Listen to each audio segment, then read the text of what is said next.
Okay, Assalamualaikum warahmatullahi wabarakatuh dan salam sejahtera.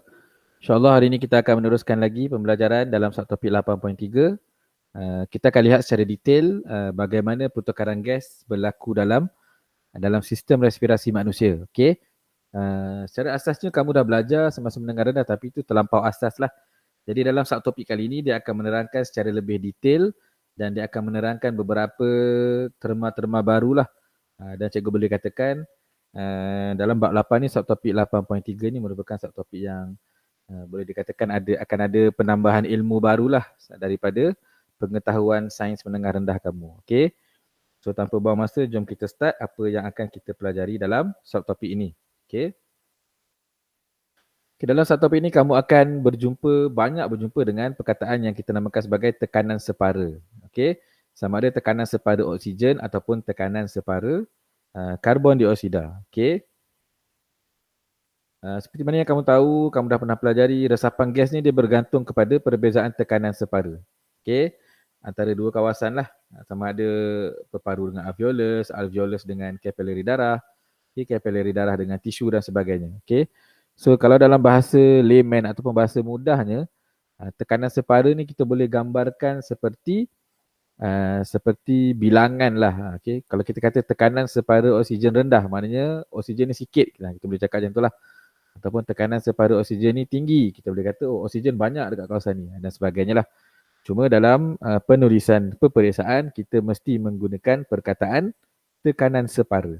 Okey, kalau menceritakan tentang proses mekanisme pernafasan ataupun resapan ni kita dalam manusia, kita kena menggunakan perkataan tekanan separa. So resapan gas ni seperti mana kita tahu dia akan berlaku dari kawasan yang tekanan separa dia tinggi atau kawasan yang banyak gas tersebut kepada kawasan yang tekanan separa dia rendah. Okay, yang mana resapan ini kita katakan dia menuruni kecerunan tekanan lah. Seperti yang pernah kita belajar dalam bab 3 awal lagi tajuk biologi. Okay, menuruni kecerunan. Okay. Okay, kita akan lihat secara detail. Okay, proses pertukaran gas dan proses pengangkutan gas tersebut. Okay. So dalam peparu manusia lah darah yang memasuki kapilari peparu ni. Okay. Dia akan ada tekanan separa karbon dioksida yang tinggi lah berbanding tekanan separa karbon dioksida dalam alveolus. Kerana apa? Udara dalam paru-paru ni banyak yang datang daripada sel-sel badan yang telah gunakan ataupun telah berrespirasi. Kita tahu antara produk selepas respirasi adalah karbon dioksida. Okey. So bila kita tarik nafas, udara tu akan ada dalam oksigen banyak dalam alveolus tapi kurang dalam salur darah lah. Okey. So apa yang berlaku, karbon dioksida ni dia akan meresap keluar daripada kapilari darah di kawasan peparu tu dan masuk ke dalam alveolus sebelum disingkirkan melalui hidung dan mulut lah ke atmosfera. Okay. So sebaliknya berlaku tekanan separa oksigen dalam alveolus lagi tinggi daripada tekanan separa oksigen dalam kapilari darah lah dalam peparu. Okay. So oksigen akan meresap ke dalam kapilari darah dalam peparu di mana oksigen dia akan bergabung dengan hemoglobin dalam eritrosit untuk membentuk oksihemoglobin. Okey. Eritrosit adalah nama lain kepada sel darah merah lah. So ini apa yang berlaku. Okey, ni kamu pun pernah tahulah. Okay, darah yang meninggalkan peparu daripada vena pulmonary mempunyai tekanan oksigen yang tinggi. Okey. So di sebelah kiri badan ni dia nak bawa darah beroksigen ke seluruh badan. Manakala yang di sebelah kanan tu, darah yang masuk peparu melalui arteri pulmonary mempunyai tekanan separa oksigen yang rendah sebab dia datang daripada sel badan yang telah berrespirasi. Okay.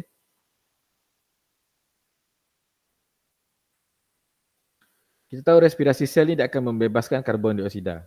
Okay.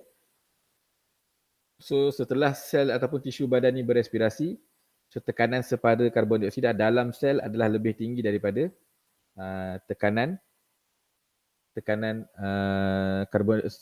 separa karbon dioksida dalam kapilari darah lah.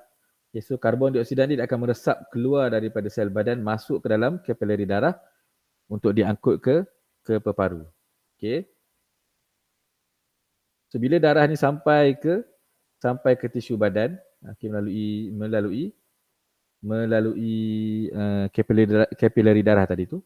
Dalam masa yang sama karbon dioksida tu masuk ke dalam kapilari darah, oksigen ni disebabkan dalam kapilari darah oksigen ni tinggi berbanding tekanan sepada dalam sel badan, maka oksigen dia akan berpindah ataupun meresap masuk ke dalam sel badan simultaneously, secara serentak.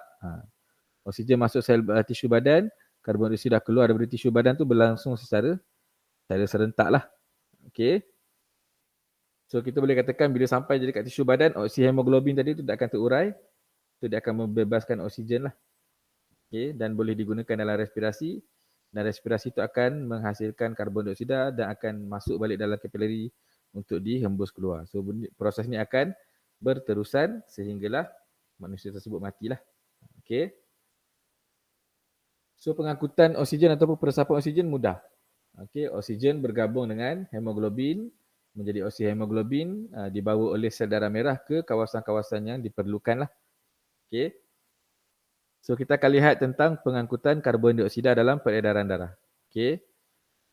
So kita belajar dalam respirasi akan menghasilkan karbon dioksida. So dalam sistem peredaran darah, okay, 70% daripada karbon dioksida ni dia akan diangkut dalam bentuk ion bikarbonat. Okay. Baki 23% akan bergabung dengan hemoglobin untuk membentuk karbaminohemoglobin. Kita tak semualah. Dan baki 7% akan melarut dalam sel kapilari darah tu dan diangkut sebagai asid karbonik. Bukan karbon dioksida lah, asid karbonik. Okay. So ada 3 cara bagaimana karbon dioksida diangkut dalam sistem peredaran darah.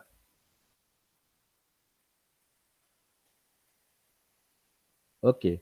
So bagaimana karbon dioksida diangkut dari sel badan ke dalam kapilari darah? Okey. So bila berespirasi, karbon dioksida yang dibebaskan oleh sel badan dia akan bergabung dengan air. Air dalam eritrosit ataupun sel darah merah, yang mana penggabungan ini akan membentuk asid karbonik. Okey. Dalam eritrosit akan ada sejenis enzim yang kita namakan sebagai enzim karbonik anhydrase, yang mana enzim ini akan memangkinkan ataupun mempercepatkan tindak balaslah penghasilan asid karbonik. Okey. Asid karbonik ini kemudiannya akan terurai, terpisah kepada ion bikarbonat dan juga ion hidrogen. Okey, ion bikarbonat inilah yang akan meresap ke dalam plasma darah, yang mana dia akan diangkut ke peparu melalui sistem pengaliran darah lah. Okey, cara yang pertama. Okey, setibanya dekat peparu dalam kapilari darah tu, ion bikarbonat ni akan masuk semula ke dalam eritrosit ataupun ke dalam sel darah merah. Tadi dia dekat plasma, sekarang dia masuk balik dalam eritrosit, di mana dia akan bergabung semula dengan ion hidrogen membentuk kembali asid karbonik. Okey, asid karbonik ini pula dia akan terurai menjadi karbon dioksida dan juga air. Pada ketika inilah dia akan terurai dekat peparu. Okey. Dan karbon dioksida ini akan meresap keluar melalui kapilari darah masuk ke dalam alveolus dan akhirnya akan disingkirkan ketika manusia menghembuskan nafas. Okey. So itu adalah diceritakan secara ringkas bagaimana karbon dioksida bertukar menjadi ion karbonat dan bertukar kembali menjadi karbon dioksida lah. Okey. So sampai di situ habislah subtopik 8.3. Saya harap semua fahamlah, dan subtopik ini lebih menerangkan tentang bagaimana oksigen diangkut dan juga bagaimana karbon dioksida pun diangkut di dalam sistem peredaran darah manusia. Okey. So terima kasih semua. Kita jumpa dalam video seterusnya. Assalamualaikum warahmatullahi wabarakatuh.